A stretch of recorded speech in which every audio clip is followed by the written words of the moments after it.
Next up at UFC Des Moines, we have the main event of the evening. We have Cory Sandhagen taking on Deiveson Figueiredo. Cory Sandhagen, 17-5 in his career, 3-2 in his last 5. He's coming off that decision loss to Umar Nurmagomedov. He's taking on Deiveson Figueiredo at 24-4. He is 3-2 in his last 5. He's coming off that first loss at 135 pounds. Cory Sandhagen's a guy we're very familiar with at this point in time. Find that picture if you can, Sam. He's a guy we're very familiar with at this point in time. He's a very active striker. He's landing a little more than 5 significant strikes per minute. He's got some deceiving power, lots of it because of the weird angles he throws things at. And he obviously has incredible technique. He's fluid. He's fast. He's very good with combinations and the variety in what he throws. He'll throw punches, kicks, elbows, knees. He'll throw them from weird angles. He'll throw them while stepping in or stepping out. He mixes up where they land. He's athletic. He's tough. He ties it all out with solid BJJ. Cory is a hard night out for pretty much anyone, including Umar Nurmagomedov, where he was taken down 5 times, but he defended 8 takedowns. He's taken on Deiveson Figueiredo, affectionately known as Figgy, a former flyweight world champion who moved up to bantamweight much later in his career. Since moving up to bantamweight, we've seen cardio improvements as much as we could. Look at that. That's a picture of Deiveson Figueiredo right now. That's Deiveson Figueiredo. Wait, and then there's a second one as well. This is him here. This is the one that really got people like kind of.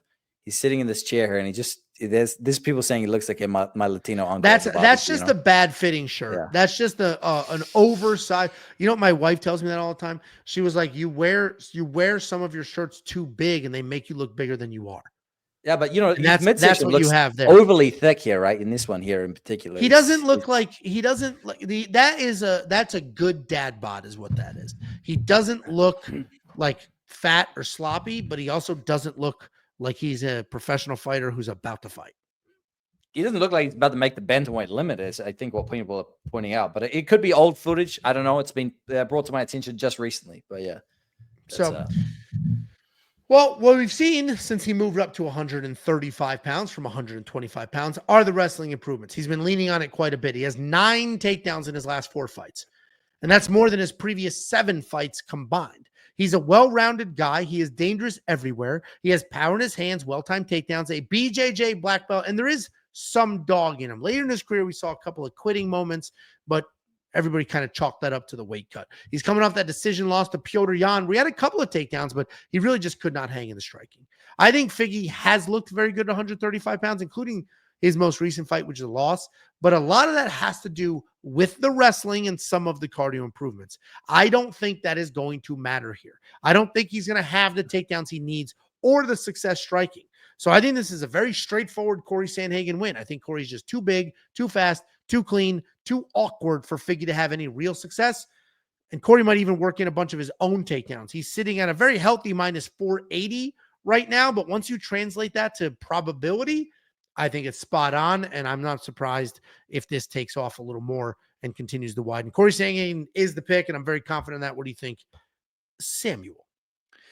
First off, when I saw the line on this fight, I was absolutely pissed because I wanted to pick Cory Sandhagen above Bo Nickel as Slam of the Week here. I was hoping that this was going to be, a $1.38, $1.40 mark, and I could really hammer the Cory Sandhagen mark there. And the reason being is that Cory Sandhagen is not afraid to be boring. While he has some highlight reel finishes, most notably the one over Frankie Edgar, but everybody added Frankie Edgar to the highlight reel at the end of their career, sadly. But, Deiveson Figueiredo, he improved his grappling, went and trained with Henry Cejudo for one of the camps against, I believe it was Brandon Moreno, and really did improve his overall skill set and in particular his takedowns. But then there was some favorable matchmaking that he had, which really made that shine. Rob Font notoriously has struggled with the takedown defense. So against Deiveson Figueiredo, looked that way.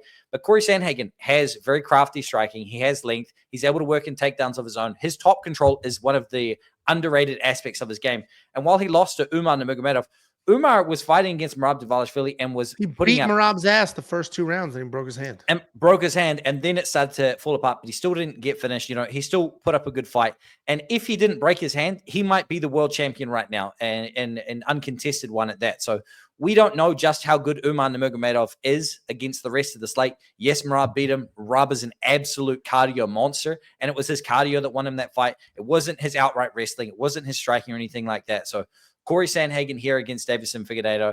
The line makes sense, and that makes me sad because I wanted to hammer it. But Cory Sandhagen is going to be the pick because he doesn't, if he goes into this fight and he has a striking advantage, he'll get back to it. If he goes in and he sees, I can push Deiveson Figueiredo against the fence for 5 whole rounds, he will do that. Cory Sandhagen is not above being boring. He will not give a damn about if the crowd boos him or anything like that. He will do what it takes to win. He's a complete mixed martial artist, and I like Cory Sandhagen as well. So Cory Sandhagen is going to be my final pick for this breakdown. Yep, I'm with you. We're on the Cory Sandhagen side together. AV, if you want to hop in, give us your breakdown. Sit down, you weirdo. Here's AV. I'm going to throw him on the camera. He's running around his kitchen like an absolute psychopath. You're on mute, you loony bin. Who do you think wins this fight? I'm going to have to go towards Sandhagen on this one. I do think Figgy has a good chance. I have no idea how he got a 50-45 against Jan. I mean, how they gave Jan 50-45 against him. Yeah, it was closer than that for sure. And he dropped him too. Yeah. But Figgy, even in his old age, he's like 37, he still has his power through 5 rounds. He doesn't give up. He's still, the submission threat is still there. He's still strong and powerful. I mean, he's got all the tools to beat Sandhagen, but I think Sandhagen's going to dance around and, probably win a decision. I mean, yeah, that's how I see it going. But Figgy's got a good chance. I think the plus 5.5 when I saw it on Bet Online, it was like plus 215 to something. So I was like, yeah. So plus 3.5 is super clean. You need 1 round. Plus 5.5, it's like 2 rounds on all the scorecards, and then like a 3rd round on 2 rounds on all the scorecards. Yeah, and a 3rd round on like 1 score, something weird like that. You think Deiveson can lose lose 2 rounds, or how close do you think this is? I think Deiveson, he's a pretty fast starter. I think he can come out, especially in the first 2 rounds, just explode, have Sandhagen backing up, try to get off the grappling and whatnot. And, just kind of like bully. But I think Sandhagen, since it's a 5-rounder, he'll pace himself and then he'll build into the fight slowly. I was pretty disappointed in his Umar performance. I think he could have won that one, but it's like he would shut down like the first to the 3rd round. He would shut down the grappling.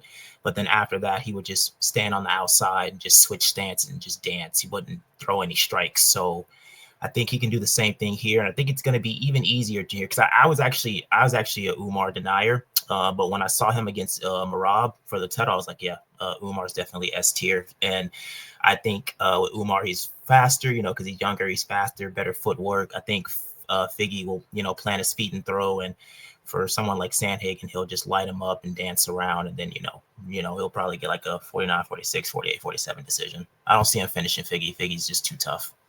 Yeah, I don't think this. I think this is a 5-round fight. I don't think there's a finish here. I think it goes to a decision. I think Cory has a little more success because while Deiveson had some success against Petr Yan is insanely hittable. Where Cory Sandhagen moves like crazy, and while Petr is probably the better pure striker, Cory is far more mobile, far more awkward, and I think he's a little harder to hit. This definitely an interesting fight. That plus 5.5. Will be interesting. There's a guy in the chat that doesn't know how math works. It's not just 2 rounds. I actually have a spreadsheet. Let me pull it up. Or I don't know how I'm going to talk and do the spreadsheet at the same time, but I have a spreadsheet that does the math on the 5.5 and the 3.5 so that it's all broken out. It's not just 2 rounds. It's a little beyond that, but certainly if it's a somewhat close fight, then that'll make sense, especially at that plus 200 something. Yeah. Any last words for us? Nothing. I just wanted to say, Bet Sam, you're a freaking maniac, dude. I don't know how the fuck your brain works, dude. You just figure out these just freaking props and just these fight. Like I really thought Dominic Reyes was gonna get destroyed, like subbed or TKO'd in round 2, but he just and Big Ange. Huh? Yeah, man. Like you, and then also the plus, what was it, 1,400 KO for Edwards? Jocelyn Edwards, yeah. Yeah, that was freaking ridiculous. I wish I would have told it, but I was like, nah, it's just gonna be a stink fest. It's gonna be a pat until a 30-27. But yeah, you called that shit, man. So I'll pretty much be telling all your bets going forward, basically. You know what? Actually, I'm going to say to the chat here about a bit that I'm pissed is off of next week's slate. The matchup was Zhang Young Lee taking on, what's his name? Gavin Tucker. And Gavin Tucker has lost 2 fights in 5 years, hasn't had a win in 5 years, was taking on a guy with a 6.5 reach advantage. It was only $1.40. I was ready to throw, $1,000 on that, if not more. And then I just saw it on Tapology. That fight has been pulled off. So that fight just dropped for sure. Yeah, Gavin would have got KO'd for sure, man. He's not. I was already rubbing my hands together for that one. I was excited, but it is what it is. Well, we appreciate you, AV. Thanks for hopping on. We'll talk to you soon. Bet Sam and I on the same side. AV's on the same side. I imagine most of the community is as well. It's going to be an interesting fight. I don't think it's going to be a very competitive fight, but I am curious to see what Cory looks like. He was this close to earning a title shot, didn't go his way in the Umar fight. I think he was frozen by the idea of high-level wrestling coming his way, but frankly, that didn't really pan out. And now here he is, a much more favorable matchup against a much older gentleman. He can use all of his skills. He can be a little more free. I don't think he's going to be worried about the takedowns. I think he kind of shows off here, and he sort of needs to. The bantamweight division is a little weird right now because you don't have any clear contenders. Umar broke his hand. Once he heals up, you could argue that maybe he gets a rematch or something like that. But the problem is he lost those last 3 rounds pretty convincingly. Who's fucking Afro turd? AV. No, you asshole. The former world bantamweight champion. Aljamain Sterling. Aljamain Sterling. No, holy shit. Who are you talking about? Who is Merab? Sean O'Malley, for fuck's sake. Sean O'Malley. Sean O'Malley. Merab's fighting Sean O'Malley. I think he smokes him. Aljamain Sterling is no longer in that weight class. So we don't have a very clear contender. Assuming Merab smokes O'Malley again, who the hell is he supposed to fight next? So we need Cory Sandhagen to have a dominant performance here so that he can put himself in line for the next title shot. Because without that, this division's kind of a mess, and they don't know who is going to earn the next one. We got somebody out with a broken hand who very clearly lost. Like, there's a lot going on in this division. We need Cory Sandhagen to have a very clear, dominant decision.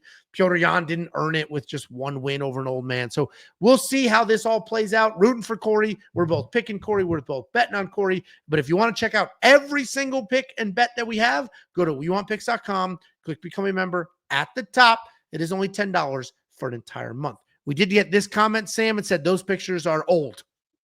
The caption literally says they're throwback.